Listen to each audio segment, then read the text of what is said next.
So during the usual middle of June, where everyone usually expects, and we usually do get, a general Nintendo Direct to be announced and held, we got a shadow drop of a teaser for a Splatoon spin-off game and a Splatoon 3 update for Switch 2.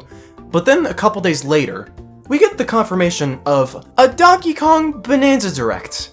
And I'm sure others felt the same way as with me. Immediately, my expectations went very high after that announcement, because Mario Kart World and the Switch 2, they finally dropped. Everyone's playing it. And the game's good all around. Don't get me wrong, Mario Kart's always going to be a priority for me.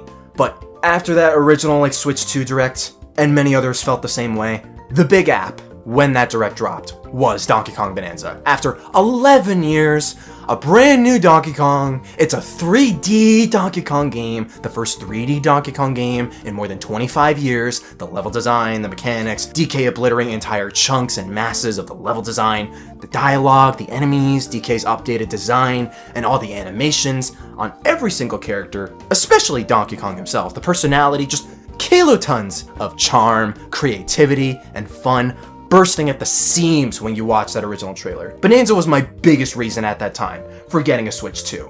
It being heavily Odyssey coded in the dialogue, the writing, the objectives, the level design, etc. A 3D Mario game with a Donkey Kong coat of paint and a lot of punching?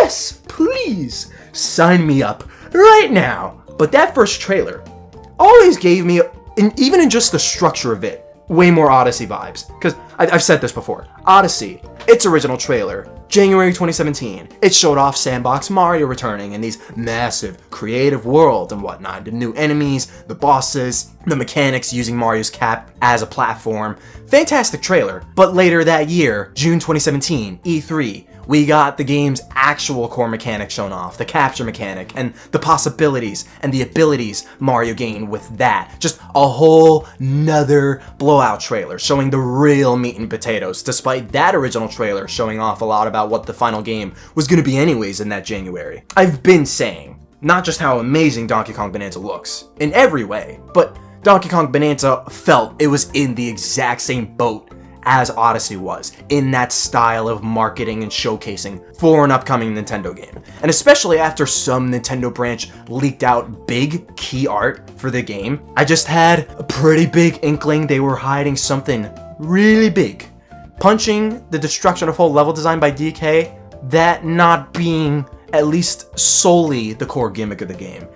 Now, our big boy got his first genuine own solo Nintendo Direct dedicated to him and his new game, and with Mario Kart World out, Donkey Kong Bananza is next in line. That's the game we're all looking forward to right now. Alongside that artwork, analyzing the original trailer with the enemies, the worlds, the new villains, the potential surrounding other worlds, other Kongs appearing, gameplay potential, animal buddies, most of all, King K. Rool as well. There's been a lot of hype for Donkey Kong brewing. And about 2 months before the Switch 2 and Mario Kart dropped, we got a Direct focused solely on Mario Kart World, and yet that Direct was bar none the most nothing burger Direct we've ever gotten, low-key, given almost every detail in that Direct we already knew about, both from the Switch 2 Direct trailer and the loads of gameplay reels and demo recordings we got from the Treehouse and fans just trying out the game before release and all the recordings from that. But Donkey Kong Bananza getting its own Direct felt like it wasn't going to be the exact same situation. With everything it showed thus far, it felt like it at least warranted higher expectations, given not just the potential surrounding the whole game, but also the fact, up until now, we've just had the one trailer, you know? So finally, the Donkey Kong Bananza Direct happens. Did it surpass the Mario Kart World Direct? Yes. Yes, yes, yes, yes, yes. 3 minutes in, yes. Thankfully. But that Direct, though. Wow. Holy shit. That Direct surpassed 100% all of my expectations. Watching that Direct, like, it makes total sense why they gave DK Bananza its own whole Direct. They showed off so much more stuff that wasn't in that Direct back in April, nor in the gameplay demos. And not only was that Direct, bar none, one of, if not the best Nintendo Directs for a standalone game they've ever had, more than anything else, I'm pretty sure Donkey Kong Bananza is going to be my 2025 Game of the Year. I never in a million years ever thought Nintendo was gonna go as hard as they are right now with Bananza because of deadass every important detail you could ever think of. Every large detail, every medium-sized detail, and every small, minute, insignificant little micro detail you could ever think of regarding this game. That first trailer back in April already got me amped up really hard because of everything I described earlier, and if you saw my previous discussion video on DK Bananza. But after that direct, I need this game right now. I need it now. I need to play this game right now. Like, I love Mario Odyssey. Mario Odyssey is one of my favorite Mario games ever. Bananza is dead ass doing everything Odyssey did, and expanding on it in like every single way possible you could think of, and I'm dead serious. And Donkey Kong is managing to surpass the type of 3D platformer I love, which is wild because he already does this with the 2D games already. Like the original Country games, Country Returns, especially Tropical Freeze. I've said this in the last video, you always hear how banger, how absolutely kino those games are, and how they give 2D Mario games, all of them, a run for their money in just the creativity, the polish, the level design, the mechanics, the presentation, 9 times out of 10.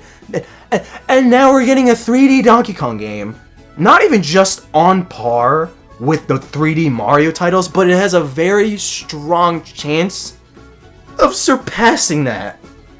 Of surpassing the standard for a 3D Mario game. Like, that's crazy. That's genuinely crazy. Donkey Kong finally carrying the flagship 3D Nintendo platformers. Nintendo putting in as much effort and thought in this new Donkey Kong as they would for every single one of their premier platinum system seller series like Zelda and Mario in that S+ tier plane. Bananza is such a perfect craft of a 3D platformer and a perfect modern Donkey Kong game. Genuinely, like, I think we're on the cusp of getting the best Donkey Kong game in the whole series. I'm not even kidding. So for starters, one of Nintendo's websites accidentally leaked key art of a kid version of Pauline attached to DK's tie. If that art wasn't leaked by official Nintendo sources, then it would have made for a much bigger surprise 100% than how a lot of fans reacted to it in the direct. It was a little stinky.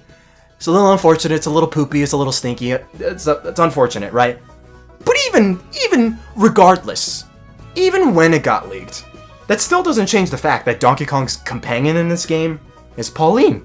It's not her daughter, it's not a sister, it's not a cousin, it's not a distant relative. We don't know if this game's taken place in the past or if it's a prequel or whatever yet, but it's not some relative of Pauline. It is just Pauline. It's the same woman we've known since the 80s. What a very interesting decision they're doing this. Like, very interesting. Like, I think this surpasses most companion-type characters in platformers, at least platformers, that we usually get. Because the whole story behind this game, Void Coast stealing all the bananas and Banandium gems, they're trying to reach the core of the Earth. But there's this legend of something at the Earth's core that can grant wishes. Donkey Kong encounters Odd Rock at the beginning of the game. Odd Rock is Pauline. She describes loving to sing and it's her dream. So, the reason why I feel this is one of the best takes on a companion character to the main character is between a couple things.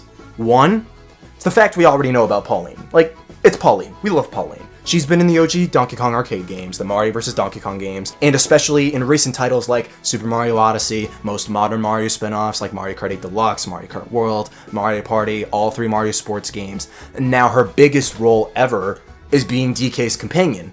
As a preteen in DK's first 3D platformer in decades, they're taking this well-known popular character and putting her in this predicament alongside actively aiding Donkey Kong on his adventure, bar none, the most active and involved role Pauline's ever had, alongside just turning her into a kid, building this camaraderie between her and DK for the audience to enjoy, and making her character focus one she's already achieved in multiple Mario games already. It's just a fun and interesting thing for them to try to do with an established character like Pauline, who genuinely doesn't really get much of anything interesting in terms of either character or utility at all. Because, like, the most she got was Mario Odyssey. But even there, it's pretty much like, she's the mayor of a city, she's an absolute unit with her vocal cords, and she has a couple hobbies. Like, it's cool what Mario Odyssey did with Pauline, but like, this game though, they're actually doing something with her character. Secondly, I'm never gonna get over the fact this is a next-gen, modern 3D Donkey Kong with full-blown voice acting. Most other animal characters in this game have gibberish accompanied by dialogue, while Pauline's the one to speak full sentences, so there is this fitting disparity there. It could also rope in again how modern Pokemon still doesn't have voice acting. Oh, but that's the artistic direction of the games. Yeah, so was Zelda for 30 years. Look what happened with Breath of the Wild and Tears of the Kingdom. Those games are better off because they have voice acting. Oh, look at that. There's a freaking mobile game, Pokemon Masters, full voice acting, and it's really good. I don't get it. I don't get it. I don't get why Pokemon fans are so against the idea these games would be better with voice acting. Even if the acting was corny, it would just flat out be better. I don't get it. It's a different story. It's whatever. This game though, Bananza, it's really cool that it is just here at all. It's a cool thing to have voice acting. The voice acting in Bananza is good too. And Kate Higgins, as always, she was made to voice Pauline. She's perfect for the character, and she's crushing it both for her character and the musical numbers this game has. I'm also really praying Smalline ushers in a brand new era of Mario voice acting, because Zelda's entertained the idea more. But especially 3, they really are going for the whole Monsters Inc., Sully and Boo, Wreck-It Ralph, Ralph and Vanellope type of dynamic with this game. This burly, strong, destructive figure befriending and protecting the small, energetic, but fragile child. Like, I was genuinely sucked in to every cutscene and interaction DK and Pauline had. Whenever she's singing, whenever she's acting crazy and doubting herself, being able to sing well, and then DK grows impatient. If you saw the Spanish version of the Direct. Like, is it weird? I genuinely felt moved by the vocal numbers this game has. The Direct starts out and ends on this melancholy, somber, like, sentimental vibe. Like, it genuinely got me goosebumps, and it made me feel like, dude, I felt moved and touched over a goddamn Donkey Kong game, dude. That's how much energy and care they're putting into the presentation into this game. But Donkey Kong and Pauline, they're very, very cute in this game. I'm willing to bet the reason Pauline de-aged is because Voidco's familiar with her when the two bump into each other later on, so I'm pretty sure they cursed Pauline. You look at Odd Rock, there's like caution tape design that says Voidco across the whole body of it. That's why she's Odd Rock at the start of the game. That's why she talks streams of singing, why she likes and vibes to music when DK whistles, why she's unfamiliar with DK as Odd Rock upon introduction, and I'm willing to bet the curse made her lose her memories as well. Plus, like, Cranky Kong's in this game, and the whole thing with Cranky Kong's whole character is he was the original Donkey Kong in the 80s, right? I'm almost 100% positive that's the direction they're gonna go for, because tons of people are asking a lot of questions and are confused because of DK's dynamic with Pauline in Mario vs. Donkey Kong games and recent other games and whatnot. Unless they just go like, oh, it's a whole cartoony world, who gives a shit, right? Unless they go that, and regardless of whether or not this is a prequel to like Mario Odyssey or Donkey Kong Country or whatever, I'm sure that's the reason why Pauline's aged down in this game. Plus, having an adult Pauline, like design-wise or aesthetic-wise as a companion, would probably be less appealing in general. That's why we have this Sully and Boo, Iron Giant and Hogarth, Ralph and Vanellope, etc. type of bond, and I'm eating up every single moment DK and Smalline have. It's so cute, dude. It's so precious. It also helps how, like, peak and stellar the presentation is in Bananza. So it really does kind of feel like a Disney movie at some points just watching the trailers and the Direct. But that just goes to show how enamoring Bananza is in that department too. Plus, it is also interesting too, given DK's character. He's not really a villain, but he doesn't really do for others often. He's not that kind of altruistic figure. It's kind of like how Wario is, and we see it in Wario Land. Like, them saving animals and people along the way is completely incidental. They're on the quest for bananas or riches.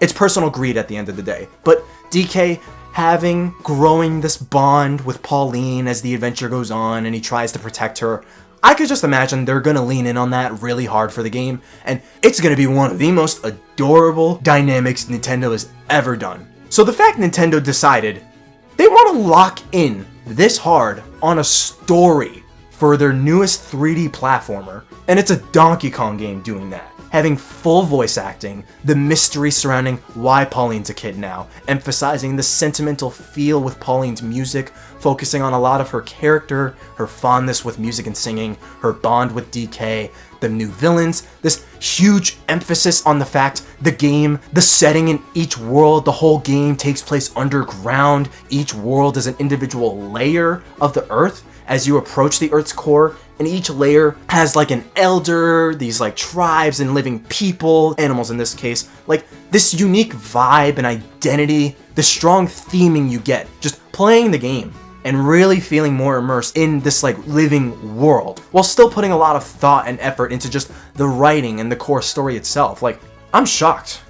I'm genuinely bedazzled that Nintendo really decided to do something like that for their newest platformer, and especially a Donkey Kong game. Because that's not a normal Nintendo thing. That's not something they just do in-house at they don't do that, like, at all, especially for their platformers. Like, mainline Mario, mainline Donkey Kong, they always have their lore. Some outliers exist, having, like, more complex stories to some lengths, like Mario Galaxy, Rosalina's backstory, Odyssey to an extent with how each world progresses and how it changes throughout the game. But it always was just put your all into the gameplay experience, and we'll make up the core story that strings along these levels later. But Bananza really is just putting a stronger emphasis on character, setting, writing, and even plot than we ever got in any mainline Mario game. I'd imagine most Donkey Kong games too. And that's really cool. That is really, really, really cool. Like, it really does just add so much more flavor to the game. Like, that kind of thing. I've made several videos talking about this. It enriches the world itself. It adds to the character and the vibe. Like, you genuinely feel this is this grand, epic adventure affecting other people while encountering all these characters and this dialogue. These worlds that feel really lived in, and just having that kind of story or world building or lore, like, it enhances the experience gameplay can't. And I really do appreciate this next gen Donkey Kong title is putting more effort in that department. It's not a ton, it's not a lot, it's not like the highest class literature, F. Scott Fitzgerald, Shakespeare, Attack on Titan bullshit, right? But it really is just a little bit more. Just that little bit. Just a little bit more. It's more, and it's something more people want out there. Maybe not more than otherwise, but a lot of people do want more of and appreciate that kind of storytelling, world building, mystery, etc. in their games. I've always appreciated it. I've always wanted more of that in my games, especially my Mario and Mario adjacent games. I've gone on record in at least 2 different videos stating this before, and I wasn't even expecting that at all for a Donkey Kong game.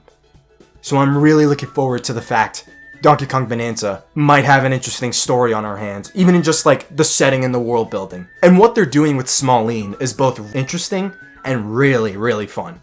And on God, I'm not going to be surprised if Pauline shows up in the next Smash Brothers as a playable character. Dude, she's more than modern Rosalina, like how Rosalina was in the late 2000s, early 2010s. Like, Rosalina had the Galaxy games, 3D World, 3 Mario Karts, and like 1 sports game, I think. Then she got put into Smash. Pauline's had a big glow-up comeback with Odyssey, then she got put in 2 different Mario Kart games, 3 with Tour. She's in every Mario Sports title on Switch, Mario Party Jamboree. Now she has a huge role in this game on top of being the original OG, iconic damsel in distress before Peach. Like, guys, I'm pretty sure Pauline's gonna be in Smash 6. They're gonna do it. They're gonna do it. I'm looking forward to when that day comes, but like, they're gonna do it. They're gonna put her in Smash. They're gonna make her playable. But it's not even just like Pauline and the typical companion character and like the story and the writing and whatnot. It's everything. The gameplay, the movement, the presentation, the worlds, the mechanics, the level design, literally everything. Everything. Everything about Donkey Kong Bananza is legitimately perfect. Gameplay-wise, I got a couple scratches on my body. Ooh, look at that. Ooh, all the gameplay's itching. Every single spot. Like, once again, there is just such a huge sense of physics, speed, and momentum in the gameplay after they went over all of DK's moves. Obviously, he can run, jump, climb and punch, but he can also roll forward to move faster, and he can roll into enemies as an attack. He can hand slap on the ground to collect multiple objects near him, defeat enemies, create a sonar to detect nearby objects and Banandium gems. He can dive punch to burrow through the ground and create holes that extend as far as however strong or weak the terrain is. He can tear off rocks, walls, chunks of earth and bash enemies, and more chunks of earth with it. He can use those chunks as a platform and chunk jump off them like a double jump. He can throw chunks, any chunks that are soft, you could clump them together and you create land masses and level design with it. He can also surf on top of the chunk and plow through multiple smaller enemies. Like, there's an abundance of different moves and options up DK's repertoire. So much thought put into how things just interact with one another in the world, and pretty much half of these moves extend Donkey Kong's speed and movement to where I could just completely imagine speedrunning this game, or even just casual playthroughs. Just getting around these massive worlds is gonna be so fun. Between climbing, rolling, turf surfing, chunk jumping, dive punching, movement in this game is going to be extremely cool and really fun to master. These options to progress and explore, the fact you probably only need a fraction of the total number of golden bananas to progress, so you have so much freedom to progress the game however you want. Puzzles and exploration themselves, having numerous ways of solving them and finding those collectibles. Like, we have this one challenge, like in the direct, we have this one challenge room. It's this puzzle of like dodging all these spike rocks, so DK blows up a little crater just to keep them all in the spot so they don't re-pour back down the hill. And that's only one example. Just theoretically, to get past them, you could also jump over and climb the walls, or actually maneuver around them on the path like it's a Mario Party minigame, or dig through the walls to circumvent them entirely. Like, complete ideas like that, where getting the MacGuffin can be done however way you want to get it. Your imagination is genuinely your limit. Like, that kind of design philosophy in a 3D platformer is something I adore 3D Mario games for, and Donkey Kong's taking that exact philosophy to the next level. Genuinely amazing. And on top of all of that, there's a skill tree. A skill tree. That's not a Nintendo thing. Since when does Nintendo do skill trees? When did they ever do skill trees? Mario plus Rabbids, that is a skill tree. Ubisoft makes those games. They always do skill trees. Was anyone expecting a skill tree for a Donkey Kong game? I don't think so. I really don't think so. Then that's one tally for something Donkey Kong's doing better than Sonic Forces. But then people are also saying this game is basically Sonic Frontiers and Mario Odyssey fused together with a Donkey Kong coat of paint. So there is that. But like, a skill tree, skills, you could boost your health points, you could boost your speed, your punching power, better sonar, turf surf across water, upon dozens of other skills. Like, the fact there's a skill tree in a Donkey Kong 3D platformer is genuinely so cool. Like, I know there's like a little bit of, like, I don't play a lot of games with a skill tree, but like, it is a really cool thing to have. There is like a little argument people have. It like ruins the immersion or like the feel of like being in this world, but like that sense of progression is just like a really cool thing to have. Who would have ever guessed they could incorporate that into a 3D platformer, on top of the potential for skills in one as well? Hey, skill tree on top of all the gameplay stuff. Well, how about on top of that, you could change Donkey Kong and Pauline's outfits at the shop. They look cute, but even that has stats. They showed off this one outfit on DK and he could like swim 15% faster. Bro, there are stats for outfits in a 3D platformer, and the 3D platformer is Donkey Kong. They do this for Zelda. Xenoblade has it too. Xenoblade's made by Monolith, so it's a little different, but like, outside Zelda, this isn't really something Nintendo does, especially for their platformers. Like, it's so weird, but it's so cool. A lot about this game is just stuff Nintendo themselves don't usually do.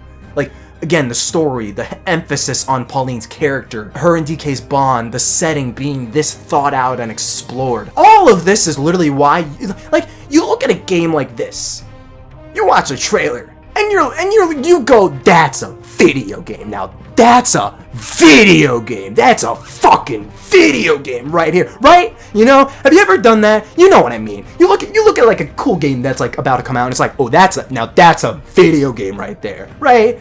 And you look at all this gameplay stuff and you consider how it's taking stuff Odyssey's done, like the costumes or the worlds and the level design, and evolving them by giving them stats, applying more physics and platforming to DK's moveset, and making those worlds bigger with significantly more collectibles than just 2 sets of coins and the main MacGuffin of the game. How amazing all this stuff is, and yet they are succeeding really hard to applying a unique Donkey Kong spin on the 3D platforming genre with all these ideas and implementations, and being this insanely creative about it. Like, this game is often compared to Odyssey.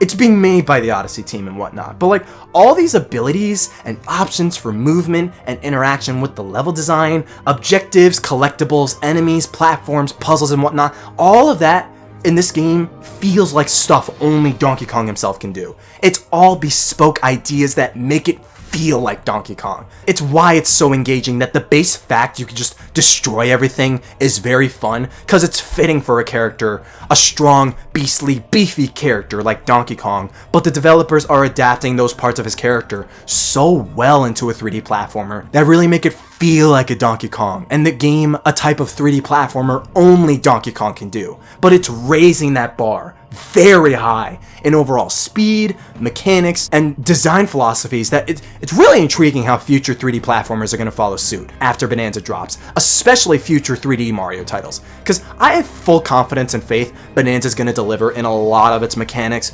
gameplay ideas, and design philosophies that, especially if it sells anything like a 3D Mario game on top, it's gonna set a precedent for future platformers in general, and I fully believe it's capable of doing both. This game could very well be, and hopefully be, Donkey Kong's big break into entering that S-tier Nintendo franchise status like Mario, Splatoon, Zelda, Animal Crossing, and whatnot, as he genuinely deserves. Pauline can also make music and create music trails for where you're supposed to go and break these seals, someone left behind, which is interesting, but all of that isn't even the meat and potatoes of the game. Donkey Kong Break in the Wild, Donkey Kong Tear Off the Kingdom, already is engaging and cool enough as a core idea for the gameplay already.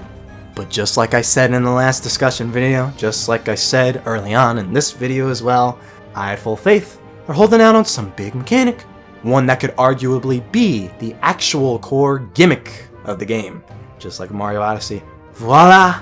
Upon numerous elders you meet throughout the worlds and engaging in a musical number with them, Donkey Kong unlocks Bananza transformations. Another way to really sell the feel of it being a Donkey Kong game is just putting bananas and everything. Just the amount of banana puns in this game is kind of crazy. Bananas for like a beard, and bananas for hair, bananergy. It's a lot of that, but like, Bananza transformations. Whole forms that match the animal bodies and their abilities. This whole Journey to the West type deal they're cooking up. These are really cool. Kong Bananza, it's just bigger, angrier Donkey Kong. It's Super Saiyan 4. It's Super Saiyan 4 DK. It's Gear 4 DK. His head and wrist hair are literally bananas. His hair in every transformation is just bananas. And like with Kong Bananza, he actually does do Kong gun. My One Piece brain rot. But like, okay, Kong Bananza, he's just stronger. His destructive moves are basically stronger. He could punch like a projectile punch. He has a zebra Bananza form with a mane of bananas, and like the zebra one can run on water and ram through enemies at high speed. He has an ostrich form that can fly across the sky over these worlds and drop egg bombs, and these abilities you can immediately swap between one another at any time, even mid-transformation, and it really is just so damn cool. This is basically the actual core mechanic of the game, just accumulating numerous transformations based on the elders and animal buddies you meet along the way, and it takes the whole animal buddy concept but makes them transformations DK can just master and use at will, and it being those animal buddies' abilities on steroids, that's gonna make them really fun to use. When you factor Donkey Kong's base abilities of destroying objects and whatnot on top of the Bananza transformations, the entire core foundation for this game's gameplay and design is pretty much the same as Odyssey's endgame, when Mario takes over Bowser and you can like slash through rocks and blast them and enemies with fireballs too, like the end of Odyssey's main campaign. It's pretty much the core basis for the entirety of Donkey Kong Bananza's gameplay, boosted tenfold with the Bananza transformations. And that is extremely cool, even on a fundamental level. It is evolving a flagship moment from Odyssey as a core basis for an entire game in Bananza. And getting all these forms, progressing throughout these worlds, I'm sure plenty of people felt a lot of DK64 vibes going around when you look at just how many collectibles are in this game, there's a lot of collectibles in this game. So the main MacGuffin, you're looking for Banandium gems, or golden bananas, these golden diamond-tipped bananas. This game's equivalent to the golden bananas in DK64, the Power Moons in Mario Odyssey. You find these to progress and rack up Banandium gold. The villains are stealing them for some purpose. There are a lot of Banandium gems in every individual world. You can also amass Banandium chips, trade those at chip exchanges for Banandium gems. You collect gold throughout the game, and you can use that to buy items like balloons and energy drinks for health, or Bananergy. Gold and I think Banandium gems accumulate Bananergy as well. Use that for the Bonanza transformations. You can dig up and find treasure chests that offer more gold and may have treasure maps that can show you the location of more fossils or Banandium gems, which is incredibly cool. You can also find fossils throughout the game and trade those for different costumes for DK and Pauline, as well as different color fur for DK, if I'm not mistaken, and the costumes are adorable and cute. Of course, they would give you the idea to, like, customize Pauline, not just DK. I'm loving the variety, and especially the fact, like, they all have their own stats, and especially being able to swap DK's fur color.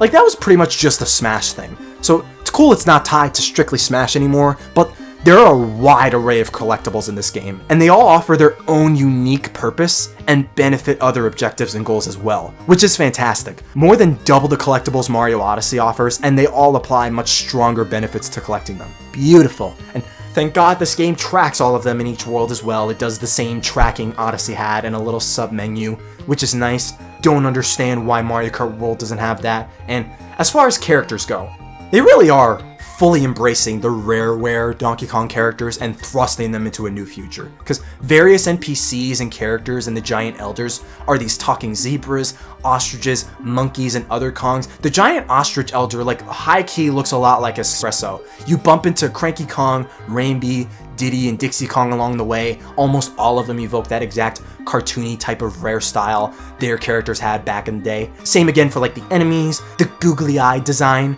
It is really cool how much attention and acknowledgement Rare's character design philosophy is being maintained in this game, including the villains. We have bad Kongs.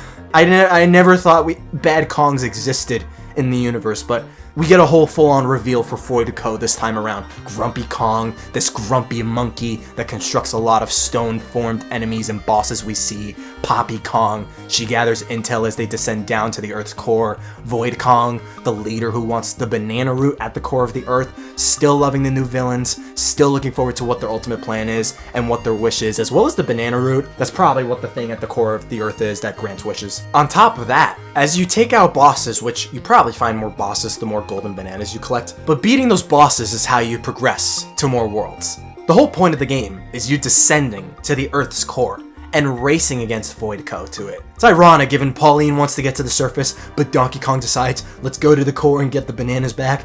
But every world is basically a layer of the Earth's crust. Like, that's so creative. Oh my god, that's so cool. Hilltop layer, canyon layer, lagoon layer, etc.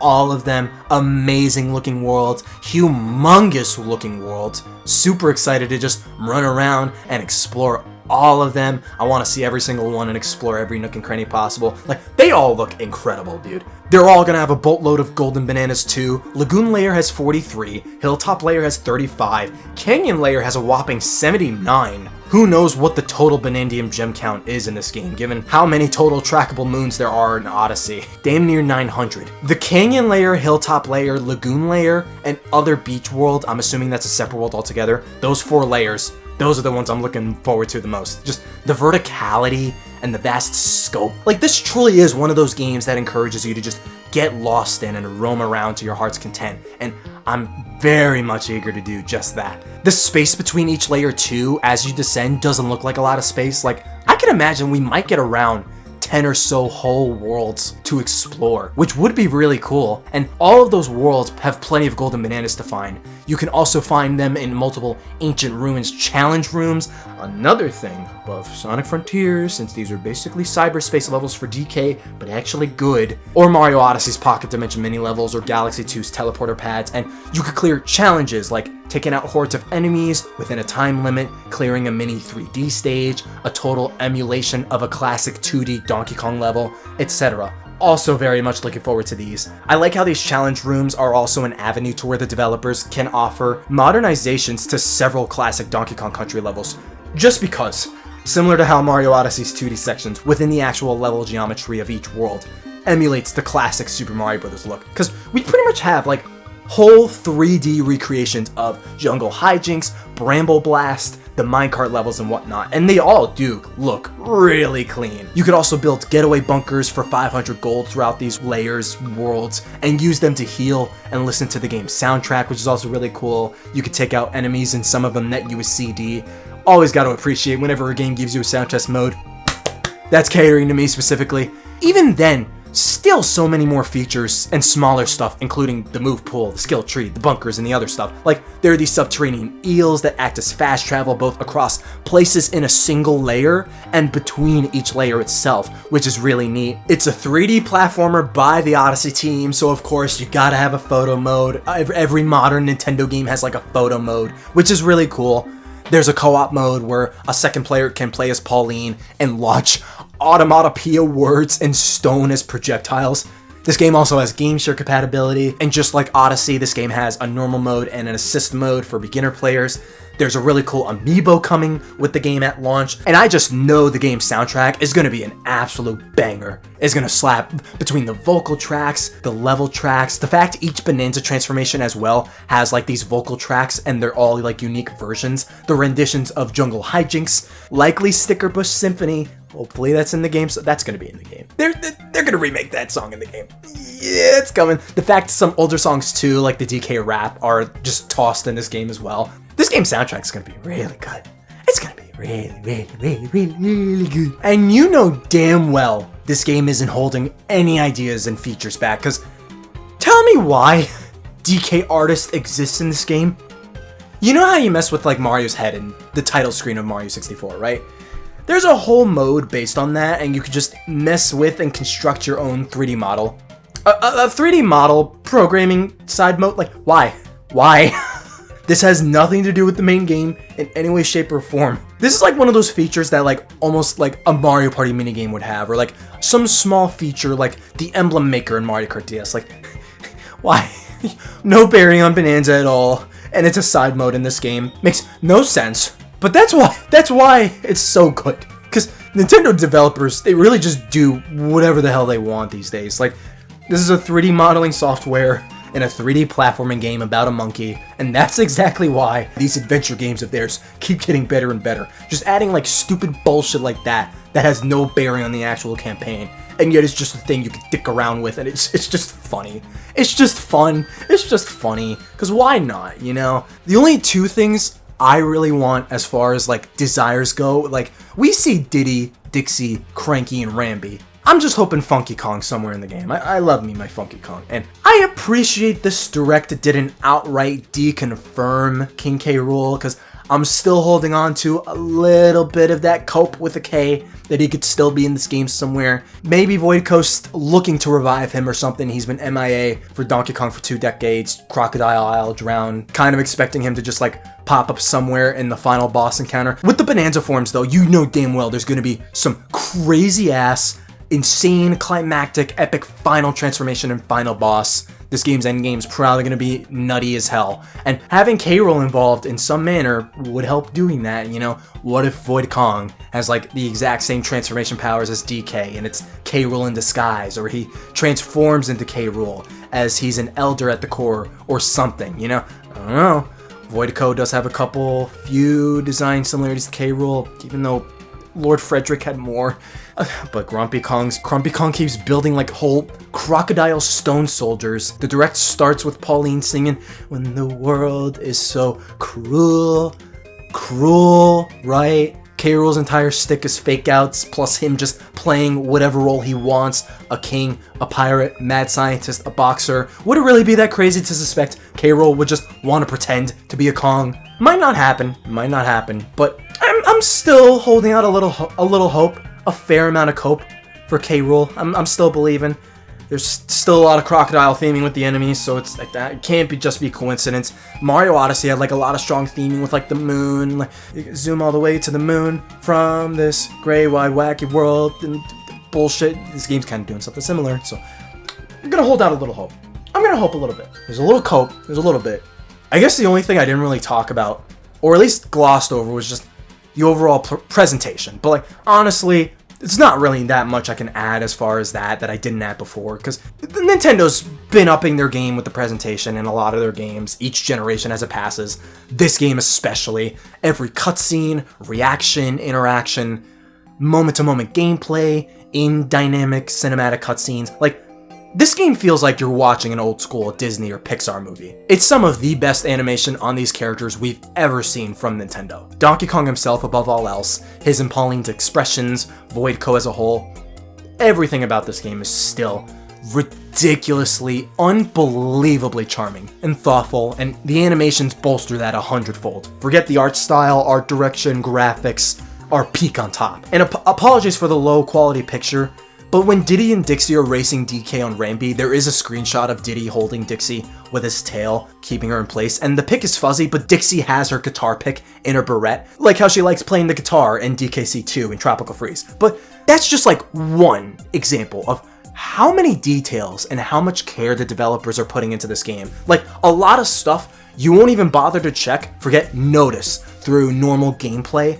and the team really is just going that extra mile to add that much flavor and personality to the game and these characters. Summary of the whole story is, yes, Mario Kart as a launch title is probably the smartest business strategy they could have got, given like Mario Kart's their best-selling IP by a wide margin of all time. But Donkey Kong Bananza really feels like the one game that genuinely warrants the Switch 2's existence. I'm not talking the price, but like, this is the kind of game that screams a launch title that justifies the Switch 2. You know what I mean? Like, again, Mario Kart's Mario Kart, so it makes sense, but this is the game that should be the convincer or reason to get a Switch 2. This epic, grand, massive 3D platformer overflowing past the seams and rims with gigatons of creativity, charisma, charm, personality, ambition, and fun in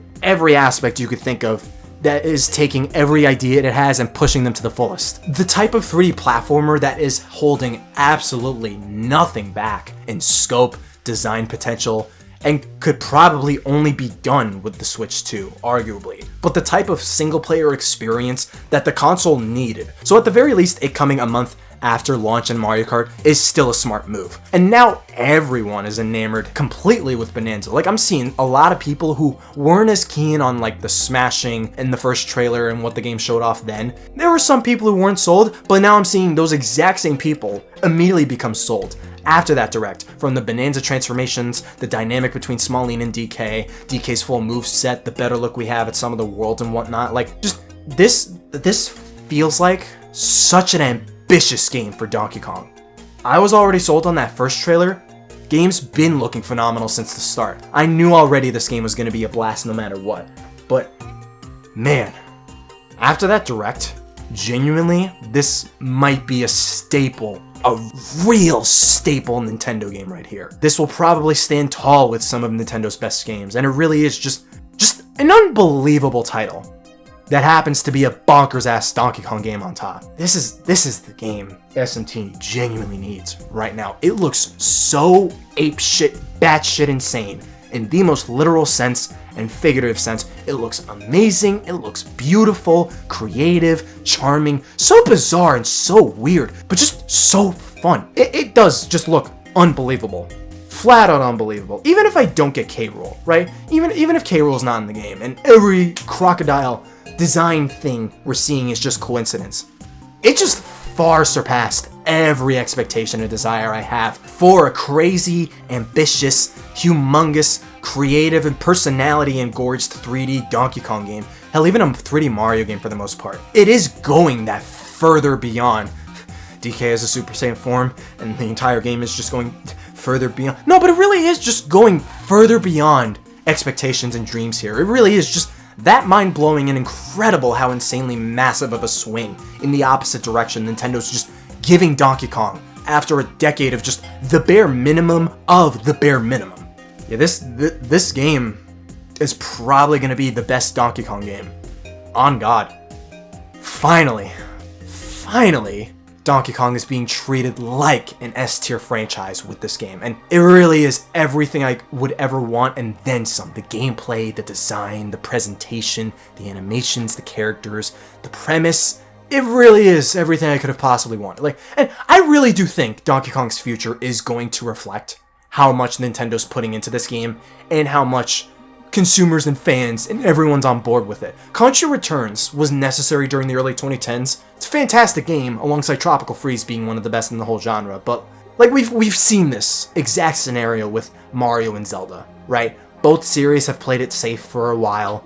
They didn't push the bar in terms of ambition, creativity, as well as reach an acclaim because of that, as we've seen decades prior. Then we got Mario Odyssey, Breath of the Wild, Tears of the Kingdom, and then their respective series went on this ambitious streak. And now they're way more popular, they sell way more, but they're also way more interesting, creative, and just fun games because of it. Not to just say automatically every previous Mario and Zelda game isn't, but you get what I mean. Kirby and the Forgotten Lands on a similar spectrum.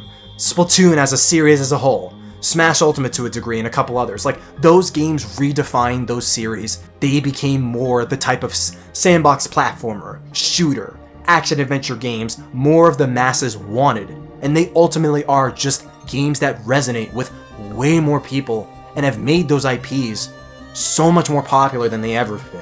Donkey Kong Bananza really is just hitting all of those same exact notes. It's hitting as strongly as those types of Nintendo games, and I think that is the word. It is just unbelievable. It all truly is just unbelievable. Effervescent. Second bonus word of the day. It's going as huge, as big as Nintendo's biggest titles ever. In some ways even bigger, and that is gonna resonate with so many more people than just another 2D Donkey Kong game ever could. And I do believe that. Because like Tropical Freeze is absolutely peak as far as 2D platforms, but like that game's reach only went as far. Not just on Wii U, but like it's sold like fine on Switch, but like this game's definitely gonna reach so many more people because it's so big, because it's so 3D, because there's such a big focus on story, and then Pauline, and then her character, and then the mechanics, and the Bananza transformations. Just, this game's gonna hit, dude. It's gonna hit so well. It actually is gonna have like really strong mainstream appeal and resonance. I genuinely believe that. I'm very confident this game will be a cornerstone in sales and recognition for Donkey Kong, but also just the creativity and design when approaching future platformers in general. I'm really happy they're going this super omega gargantuan galactic big, just so big with this game. And just 1 month, just not even, less than a month, 1 month away till this game drops. I love it, dude. Like, it's crazy, like, I'm this enamored with an upcoming Donkey Kong. Yeah, give me those thoughts as usual in the comments. Give me your spiels, give me your thoughts. Life's been very tricky, personally, for me. I've been focused on trying to pay off car insurance and rent bills lately, which is why I haven't uploaded anything in 2 months, so life's been a little tricky. I'm just trying to get a little bit of a financial cushion before getting the content creation rolling again. It's been hard. And I'm also eyeing this new model Sony Bravia 8 II QD OLED TV. But it's like $3K for a 55-inch model.